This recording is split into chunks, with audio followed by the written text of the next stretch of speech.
Hello, my name is Neil Potter, and today we'll discuss how to create a great company culture, 5 key attributes. So over the last 30 years, I have been doing what I call appraisals or assessments, and in those events, we ask people questions, and the very last one we ask each person is, what is the strength of your company? And this has been going on for quite a while, about 200 events, about 30 people per session. So 30 responses per session, roughly 6,000 responses. So I've taken that question and the responses, then organized it into 5 categories, these ones down here, to kind of show you what I think a really good culture is like and what people are going to do in companies that have a very good culture. So the first category we'll discuss in the data is work. So the question was, what do you like about the company, the strength of the company? And a lot of people in the 6,000 said they like their work. They find it interesting, there's a variety, and they have achievable goals. They're kind of set up for success versus kind of failure. So examples of that would be a new product or service. So if you have a chance, maybe consider adding a new variety to the kind of work you're providing or service. People like to get involved in that, create and then deploy and sell new things. If you're in a service or a business where you don't really have new things you're selling, your accounting or fence building or fence fixing or construction, and you don't really have a new thing to offer, people like newer tools and approaches. They like to discuss ways to optimize things or a new tool to kind of do things quicker or more accurately, or a new workflow. It could be a physical tool or a software tool or kind of a workflow, how you string things together. That kind of keeps the work interesting too. And it helps you as a company too, because you're getting a benefit of a more productivity or better quality. People like multiple roles. Maybe they're employed because they're very technical, but they don't want to stay there forever, or may not want to stay there forever. They want to try maybe sales. Maybe they're very good at sales and they can combine technical skill and a sales approach. Or maybe they are more outgoing and they like to organize, and therefore they do technical and project management. Or maybe they like to look at numbers and calculations and analysis, and they could do financial stuff too. And so you might consider within the company, are there other roles they could use for the company and kind of learn a new skill. Work matches the interests. So ask the people, now what would you like to work on? Maybe they're employed for one thing, and maybe they want to stick with that one thing, which is great if they want to do that. Or maybe they actually do want to consider another area to look at. You don't really know until you ask the question, and you're going to get their response. This achievable goals one up here. A lot of people, when they're given deadlines that are unachievable, they're going to work very extra hours, or they can't even achieve it in that deadline. They become demoralized, and the culture kind of goes downhill. So a part of the achievable goals is having the teams come up with good data, good estimate data. They're actually involved in looking at the likely labor or effort required to do something before they get committed to it. Or they look at what could go wrong or risk. They look at their availability or the team's availability. Are they working 5 days a week or 7 days a week or 4 weeks a month or whatever? How available are they given current commitments? Their capacity. How much work can they actually process in a period of time? And dependencies, looking at other things that have to be complete or finished before they can do their thing. So getting the team involved in creating data, looking at the goal or the desire, and adjusting the deadline or the budget or the scope or the way work is done to achieve that, allows them to kind of have some buy-in and ownership over that and have achievable goals. Just giving people deadlines and budgets and whatever and saying just do it and make it going to work, that might work out a little bit. They don't really appreciate that, and if it doesn't work out, they become demoralized and your culture goes downhill. So the second category here was customers. The question was, what should you like about the company? And they said the way we treat customers, so customer focused and open and honest with customers, leads to trust. So if the company is seen kind of lying to customers or kind of covering things up or saying they won't notice or they won't care, or by the time they get it, they will have moved on and whatever, they'll forget about it. Any kind of negative approach like that, your employees notice and they don't like it. Okay? They really appreciate when there's honesty and transparency, and if there are problems, they get to resolve them quickly with the customer. So that whole customer focus, people are going to really like. So examples here, the company builds a relationship with customers. They understand what their needs are, what their care abouts are, their priorities, what their budgets are, etc. And they're going to work with customers, ongoing to figure out kind of what to do to serve them. The company has a philosophy or a focus on no surprise. If there are surprises coming up, they're either resolved early on, or the customer's kind of warned about the surprise when it's kind of a baby step. It can be kind of addressed, or things could go bad or different than expected. They're told about at the very beginning. Bad news is shared early, and the company only promises what can be delivered. And so part of the being trustworthy or trusting or having a trusting open atmosphere is actually knowing what you can and cannot commit to and only committing to that. If you would like to commit to more, then obviously be more capable, improve efficiency or costs or whatever, so you can do more stuff. But just simply promising what you can't do to people, customers don't like it, obviously, and secondly, your employees notice, and they don't like that either. And so it's not complicated, but having good data, good experience of what can be done, helps people kind of feel like they're in a empowered and kind of trustworthy kind of environment. So the third category of the data to the question, what is the strength of the company, is atmosphere. It's a big one. Many examples here. Open, trust, kind, personable, caring, flexible, and positive. This is created by the ownership or leadership of the company, management team. It's also helped by the employees. So being very careful of the kind of people you employ is key to this. You can have one bad apple you employ, and you can destroy this overnight. Okay, so the companies that I'm discussing here are very, very, very careful about how they employ people, how they interview them, and going to check their kind of style before they add them to the team. Open door policy, flexible leadership. So the employees can speak to the management team whenever they want to. They're available, and therefore, you can have issues resolved and kind of chit chat about ideas. Very flexible leadership. So if you have a suggestion, a comment, a critique or something that is taken seriously by management and kind of acted upon or discussed. Commitment by involvement. So the management or ownership owners are going to know that if they want their people to be committed to the company, they involve them in decisions, solutioning of things, problems being resolved, and planning for the future. People are involved, and when they're involved, they become committed. Okay, so part of the culture is being committed. Opinions are valued.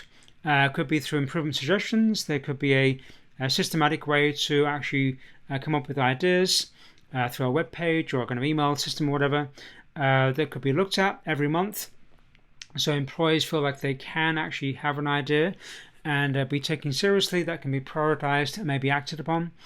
Involved, like the first one up here, and maybe even the employee stock ownership. This is more of a legal financial issue, but some companies actually have an ESOP, so there is actually a share of the company you own, and when there are benefits or profits, they actually are shared. And by doing that, people kind of feel like they really do have a say in where the company runs, and they're very careful to manage the company correctly because of their kind of share in that part of the company. Focus on teamwork, coffee and snacks. Quite a few companies I work with, the big boss will actually ask the question, what do people like? For example, latte machine, a coffee machine, not like a Krups kind of thing, like push a little lever. I mean a fancy latte machine. I had one company in Huntsville, Alabama, where it was a very, very fancy machine, and the CFO and CEO, husband and wife, they would go out in the morning, buy the special milk, and there was actually special milk and special coffee. They would bring it in, they would load up the machine for the day to kind of show they cared, and they actually did really care. and people would have awesome, like better than Starbucks coffee all day long. Snacks. So again, people would be asked the question, what do you like? Is it healthy, non-healthy, chocolate, not chocolate, no special, whatever? And there'll be snacks provided too. These are not that expensive to do, but they have a tremendous impact on the way the company kind of is treated and how they're going to see the culture. Flexible work hours may be just enough to deal with rush hours and drop-offs and babysitting and daycare and that kind of stuff. People appreciate that. Flat organization. Now, flat organization would mean the boss is here and the people are there, okay? And people can access the boss. A non-flat organization would be the boss is here, the sub-boss is here, the middle boss is there, the junior boss is there, and the people that do the work are there, okay? And the people doing the work are thinking, there are far more bosses than people doing the work. What do these people do, okay? We have no idea what they do. They feel important. And so that is seen pretty quickly by the employees. It's like, no, the only way to proceed here is to become a boss and do nothing or do less. And so people really appreciate the flat organization there. Are allowed to do the job without being micromanaged. So they are trained, educated, skilled, mentored in the job, and then allowed to do the job. Okay? Versus the big boss saying, well, every day, did you do it? Did you do it? Did you do it? Did you do it? Are we there yet? No, that becomes tiring. So a really good organization is where they train their staff to do the job correctly, maybe mentor them for a period of time, and then when they are kind of qualified or capable, they're allowed to do the job. They can report back on progress, but they're not micromanaged. So the third category of the responses to the question, what is the strength of the company, is benefits. Okay, again, you can vary this given your budget and financial constraints. The first one is kind of free, valued as employees and taken care of. That can be kind of based on the previous examples. It could be an employment plan for retirement, either SEP or 401k, two different structures there. It could be health benefits. It could be employee appreciation events, where you really are recognizing people or teams for kind of what they did, above and beyond for the month. People like that too. It doesn't have to cost them much of anything. Good facilities, clean. The bathrooms actually function correctly. Leakages are fixed. Outlets are fixed. They actually work. Wi-Fi actually works. There are wide internet if you need wide internet. Some basic things are in place and they function correctly. We had a company a long time ago in the Dallas area where they wouldn't buy the employees good chairs, and people were complaining about their ripped clothing because of their terrible chairs. Totally ridiculous. Buy some chairs, okay? Buy some second-hand chairs, fix the chairs. It basically showed that the management team didn't really care. They cared about themselves and not anybody else. And that was, if you think you're going to get away with that, I can guarantee you the employees will notice in a heartbeat, okay, about whether they are cared for or not, okay? You can't get away with that. It doesn't work. They know. And if they know and it's not being fixed, they might leave, okay? And therefore work doesn't get done. Education budget. So sometimes there is a book budget, which is inexpensive, or there's a online budget for online courses, or there's a physical training budget, or maybe an education budget for doing degrees, at one end. But think kind of small. It could be book budget or online budget, where people are actually encouraged to learn new things for the company, like learning a language, or learning accounting, or learning how to use a tool like Excel, or another system. And so an education budget is going to learn things given the desire of the employee and the need of the company. People really appreciate that. They actually like to learn things so they can be more productive, and therefore you benefit from that. So the next category to the question, what is the strength of the company, is opportunities. People like to kind of have choices about growth and the job they're going to do. So it could be personal growth, both technical and managerial. And so learning either new skills or how to organize or schedule or track or supervise. You might have people that are employed one way or one thing, and they have a particular skill set to kind of learn other things very quickly, and they should enjoy that. Maybe a career growth, maybe they do want to become a supervisor. Maybe they're good at that. They want to become a leader, a manager, organizer, or an accounts kind of person. There could be new roles, new responsibilities. In the idea about skills, often employers think if you buy new skills for people, like training activities, then the employer will then leave and earn more money because they have a better resume now. But actually, if you actually provide skills to them through financial budgets and whatever, they actually know you care about them, okay? And because you care about them, they want to stay. And so it's kind of a counterintuitive. You've got to try to employ people and skill them correctly, showing you care about them as a person, and they're going to then want to stay.